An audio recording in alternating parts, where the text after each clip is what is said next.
Bir аксакал өзүнүн элине чыгып, "О элдер, эл журт, калайык калк.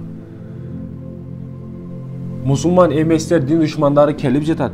Өздөрүнүн амалдарын, амал көйлөрүн бардыгын кылып жатат. Эдет болгула, абайлагыла" деп кыйкырса, мынау аксакал баягы эле дежурный сөзүн баштады деп бардык элдер тарап кетет. Эртеси күн дагы "О эл журт, калайык калк.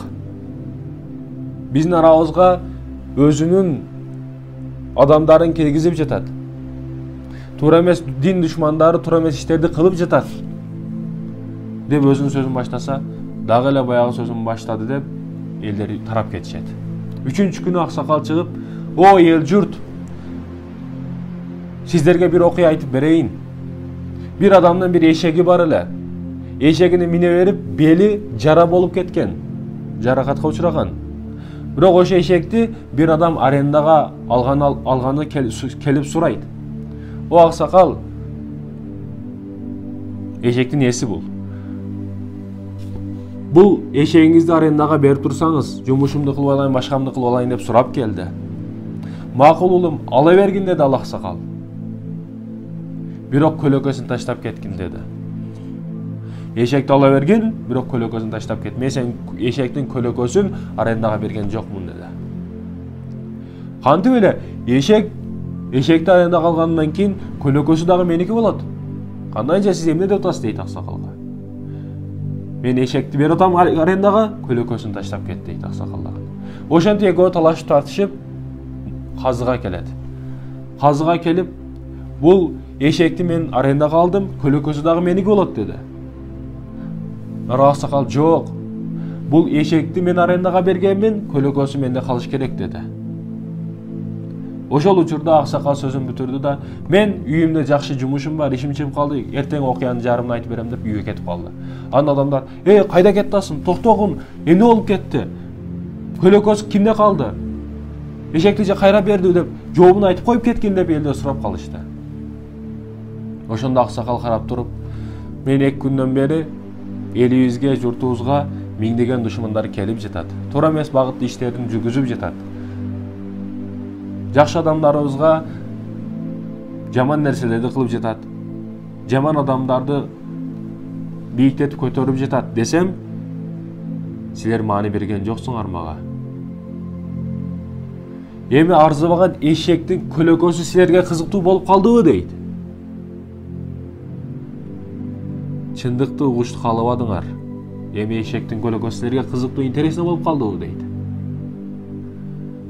Урматтуу сапарлаштарым, урматтуу жердештерим, урматтуу мекендештерим, Пайгамбар өз осуятында мындай дейт: "Ким доомат кылса, бирөөгө провокация кылып, доомат кылып айтор, бирөөгө доомат кылса, болбогон кылбаган ишин кылды деп зулум кылса, ал зулум чекмейинче, доомат кылынмайынча бул жашоодон өтпөйт, өлбөйт" дейт. Ким зулум кылса, бирөөгө доомат койсо, ал ошол абалга өзү түшмөйүнчө бул жашоодон өтпөйт дейт. Биздин динибиз эң таза аруу дин. Биздин динибиз эң аруу таза дин. Буну жөнөкөй бир мисал менен түшүндүрүп берем силерге. Мисал үчүн мен эң чоң кылмышкермин. Жаштардын тили менен чорныймын. Мен миллиондогон, миллиарддаган акчаларым бар. Ал акчаларга мен көптөгөн полицияларды, башкаларды акчама сатып аламын. Мен ошол даражага жеткенге чейин миңдеген адамдарды өлтүргөнмүн. Жада калсандан дагы көбүрөөк. Эми элестетсеңиздер, бул кылмышка тартылып, миңдеген кыйынчылыктар берилип, анын агырда атылып өлтүрүлсө, ал бир адамдын өчү алынган болот андан. Ал бандиттен, менден бир адамдын өчү алынган болот. Бирок калган 999 адам эмне болот? Бул миңдеген, андан дагы көбүрөөк адамдарды өлтүрдү. А бул жалгыз жан болуп атат. Бир жол автоматтын огу ага таасир береби? Ошондо жалпы түзмө-түз теңдик бул жерде болобу? Албетте жок. Ошон үчүн бизде бейиш менен тозок бар, урматтуу мусулман тууган. тозокто тирилет, кайра өлтүрүлөт, тирилет, кайра өлтүрүлөт. Аллах Таала өтө кыйнап азап берип өлтүрүлгөндөн кийин кайра жан берет Аллах Таалага. Андан кийин дагы кайра кыйналып өлтүрүлөт. Ошондой кыйнак азаптар менен теңдик болот. Ошон үчүн бейиш, ошон үчүн тозок бар.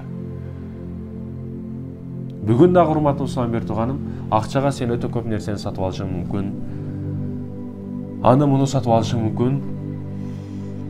Бирок чындык күн, чындык тараза келген күнү ал учурда бары жок бирдей болот. Ал учурда бардык теңдик болот. Ал учурда эч кимди алдай албайсың.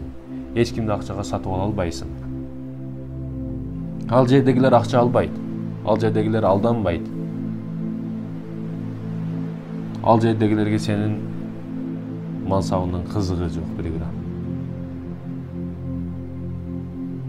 Ошондуктан урматтуу Мусамбер туугандарым, эч кимге доомат кылбагын, сен доомат болуп каласың эгер кылсаң.